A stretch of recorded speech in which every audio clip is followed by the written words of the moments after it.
In our recent study published in Brain Journal, we have investigated the factors that may predict the extent of volitional motor recovery after severe spinal cord injury.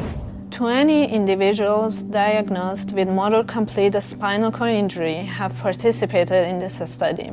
All participants have been surgically implanted with a 16-contact epidural stimulation unit at their lumbosacral spinal cord. It's lying on top of the spinal cord, and then we push it up to approximately T11, and we then confirm the exact locations with intraoperative imaging. And if they're not happy, sometimes they'll say pull it down, we'll pull it down, they'll test again. Sometimes they'll say push it up, we'll go up a little bit, and until they're happy with the symmetry of the responses, as well as getting the appropriate intensity of responses in the appropriate muscles. So this is the 3D volumetric reconstruction of the spinal cord. Comprehensive 3D MRI scans of the spinal cord were collected prior to the surgery, as well as the X-ray images of the final placement of the epidural stimulation paddle electrode post-implant.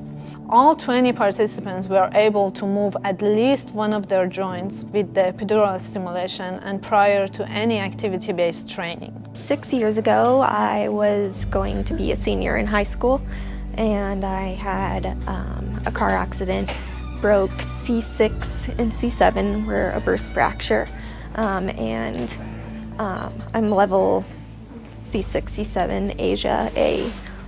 Complete injury. With stimulation off, let's try knee to chest on the right side. Okay. Knee to chest. So you can turn it on. It's not going to be the same way that you always thought about it before. You really have to focus on each small movement, like big toe up, and then ankle up, and then knee up. Knee up. Following 2 to 3 weeks of wound healing and clinical clearance, Knee up. after the surgery, we performed voluntary experiments with the stimulation on and the stimulation parameters optimized for each individual. We asked the individuals to attempt to perform hallux extension, ankle dorsiflexion, and knee to chest flexion on both left and right legs. We have selected the number of joints moved voluntarily, total of 6 joints, as the study outcome. If you tell the patient, move your leg, then they can do it. Without the stimulation, they cannot do it. Without the voluntary command, they cannot do it. You have to have the pairing of the voluntary command with the electrical stimulation. The extent of the volitional outcomes, however, varied across subjects. We have investigated the potential correlations between various demographic factors such as age, time since injury, and ASIA score, and the number of joints moved post-implant, and found no meaningful correlations existed. We have also measured 2 radiographic factors related to the severity of the injury. The cross-section area of the spinal cord at cervical level, which is an indicator of a spinal cord atrophy post-injury, and the length of severe myelomalacia at the site of injury. However, neither of these factors correlated with the extent of volitional outcomes.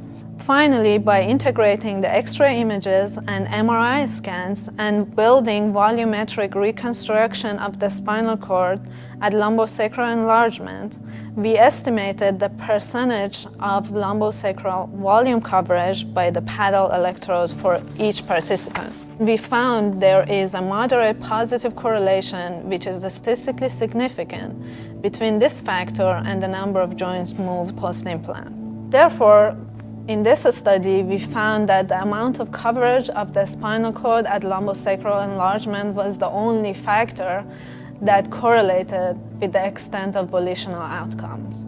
These findings suggest that regardless of how severe a spinal cord injury may seem from radiographic standpoint, individuals with clinically diagnosed motor complete spinal cord injury can achieve voluntary motor function with epidural stimulation.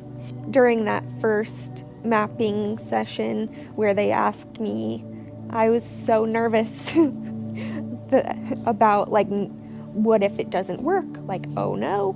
And then my toe moved for that first time, and I knew that it wasn't just a spasm, more of a full connection from my head to my toes. This study also suggests that maximizing the coverage of the spinal cord at lumbosacral enlargement with the stimulation paddle electrode is likely to lead to better volitional outcomes.